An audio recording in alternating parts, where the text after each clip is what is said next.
दोस्तों आखिर अचानक ऐसा क्या हुआ जिससे ममता बनर्जी गुट के लिए एक बड़ी खुशखबरी आती हुई दिखाई दी और बागियों को एक बड़ा झटका लगता हुआ। और इस बीच में 20 जुलाई से पहले पहले शाह दिल्ली से वेस्ट बंगाल निकल रहे हैं, मगर कलकत्ता हाईकोर्ट ने बागियों के साथ साथ विधानसभा स्पीकर का नाम लेकर फटकार क्यों लगाई।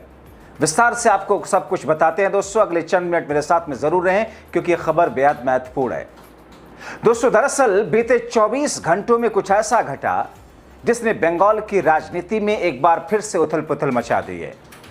और अब यह कहा जा रहा है कि बागियों के लिए राहत आने वाली नहीं, क्योंकि अभी तक दोस्तों 20 तारीख से संसद हो या फिर विधानसभा हो शुरू होने वाला है, लेकिन अभी तक चुनाव आयोग ने असली टीएमसी कौन है इस पर फैसला लिया है नहीं, क्योंकि चुनाव आयोग के पास में बागी गुट की तरफ से जो दस्तावेज जमा करने की अवधि थी उसे वो बढ़वाते जा रहे हैं। उनके पास में वो दस्तावेज और तथ्य है ही नहीं जिसके बुनियाद पर असली टीएमसी का तमगा उनको दिया जा सके।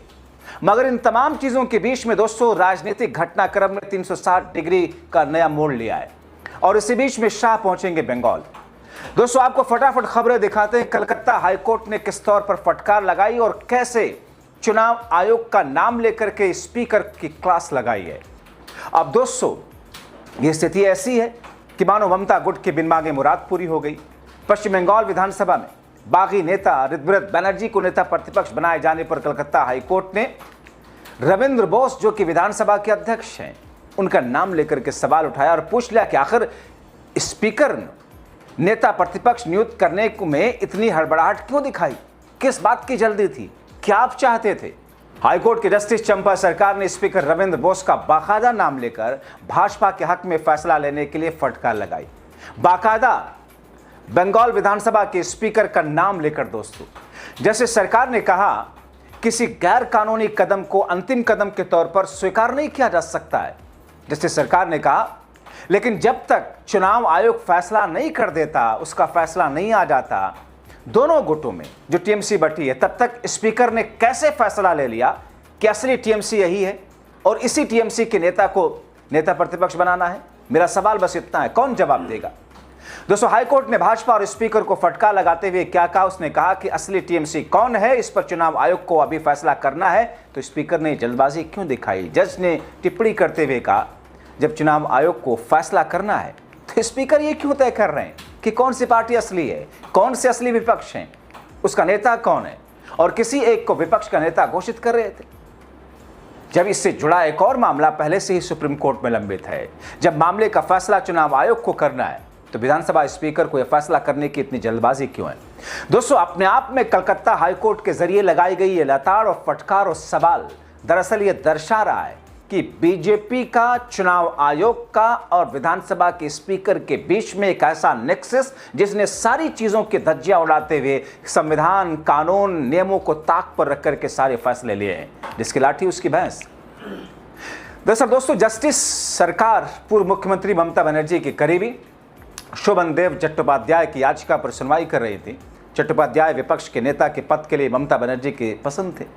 ममता के समर्थकों का लंबे समय से यही कहना रहा कि स्पीकर द्वारा मामले में एक तरफा फैसला ले रहे, जो अलोकतांत्रिक है, कानूनी रूप से जल्दबाजी में लिया गया पक्षपात वाला फैसला है, जबकि एक फैसला, एक मामला सुप्रीम कोर्ट में। आपको बताएं कि चुनाव आयोग ये तय करने की प्रक्रिया में है, अभी उसने तय भी नहीं किया कि असली टीएमसी कौन सी है। ये मामला उन 28 में से 20 टीएमसी लोकसभा सांसदों से अलग है जो nationalist citizens party of India में शामिल हो गए थे, और उन 13 राज्यसभा सदस्यों में से 3 से अलग है जिन्होंने इस्तीफा दे दिया था ताकि बीजेपी उन्हें उच्च सदन के उपचुनाव के लिए फिर से मैदान में उतार सके। चट्टोपाध्याय की ओर से वरिष्ठ वकील और टीएमसी सांसद कल्याण बनर्जी ने तर्क दिया स्पीकर बोस ने अपने अधिकार क्षेत्र से बाहर जाकर के पक्षपात किया है।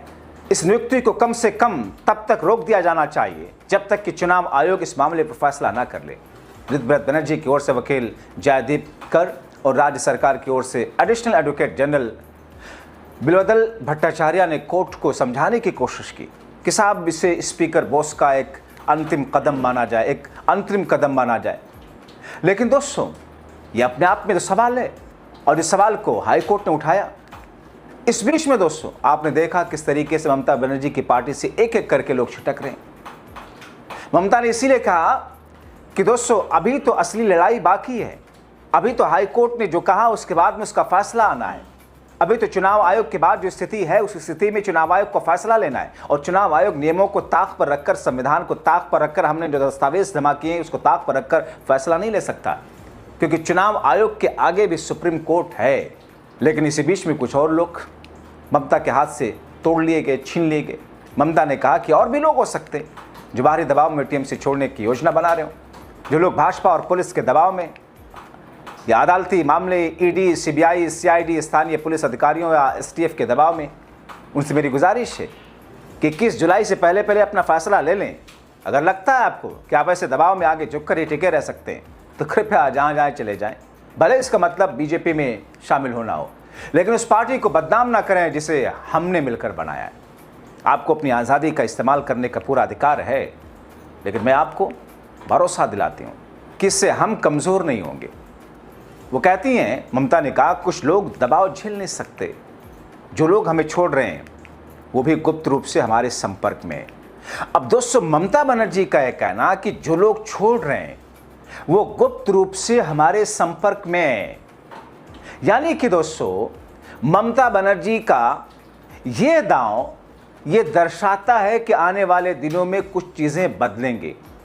हमने आपको दिखाया था 2 दिन पहले के शो में कि कैसे बागी गुट के कई नेताओं ने कहा कि अगर अभिषेक बनर्जी को ममता दीदी साइड कर दे, भले ही कुछ समय के लिए पार्टी से हटा दें, हम सब के सब वापस आ जाएंगे। या अधिकांश लोग जो बगावत करके गए हैं या किसी भी दबाव में गए हैं, वापस उनका साथ छोड़ करके वापस दीदी के पास आ जाएंगे। यानी कि दोस्तों पर्दे के पीछे कुछ न कुछ तो चल रहा है। ममता बनर्जी यूं ही लप्पे नहीं मारती हैं, फेकम फाक नहीं करती हैं देश के उन फेंकू राजनेताओं की तरह, जिन्हें गूगल से लेकर के तमाम जगहों पर आप टाइप कीजिए फेंकू, नाम निकल करके सामने आ जाएगा कौन है। तो ममता बनर्जी ऐसी बातें नहीं करती हैं।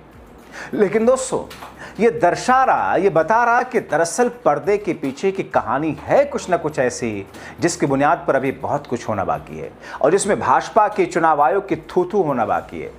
दोस्तों अगर चुनाव आयोग ने फैसला लिया कि असली टीएमसी तो ममता गुट ही है, तो अपने आप में भारतीय जनता पार्टी के लिए शर्म और डूब मरने की बात होगी, क्योंकि बागियों के पास अभी वो दस्तावेज, वो तथ्य है नहीं, जमा नहीं कर पाई हैं। और कितना दिन बचा है?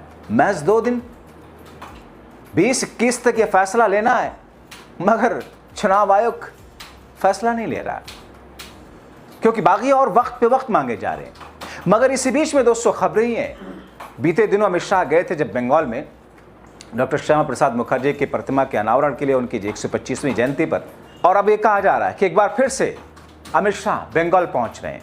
बंगाल पहुंच करके स्थितियों को ठीक करने की कोशिश करेंगे, क्योंकि बीजेपी में एक ही शख्स है जो बीजेपी की बुनियाद है, वो अमित शाह है।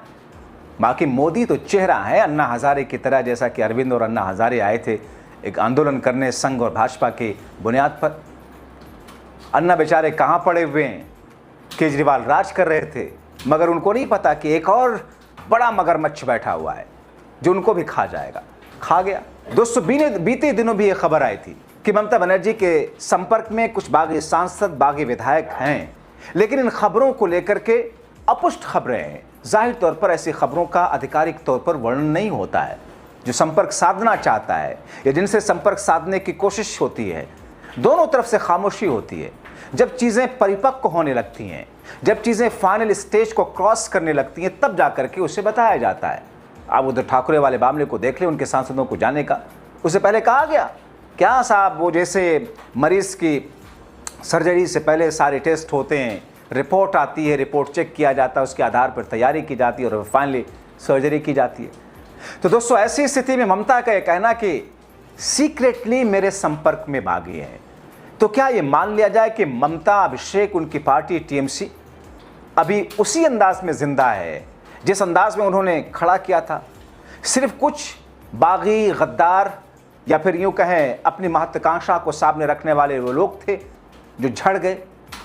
आप देखें ना, कोई पेड़ है, मजबूत पेड़ है या कोई भी पेड़ है, सावन के महीने में हरा भरा दिखता है, पतझड़ का मौसम आता है, सारे पत्ते एक एक करके बिखर जाते हैं, फिर से नए पत्ते आते हैं, उस पेड़ की सेहत पर असर नहीं पड़ता। क्या वैसे ही ममता और उनकी टीएमसी एक वही पेड़ है?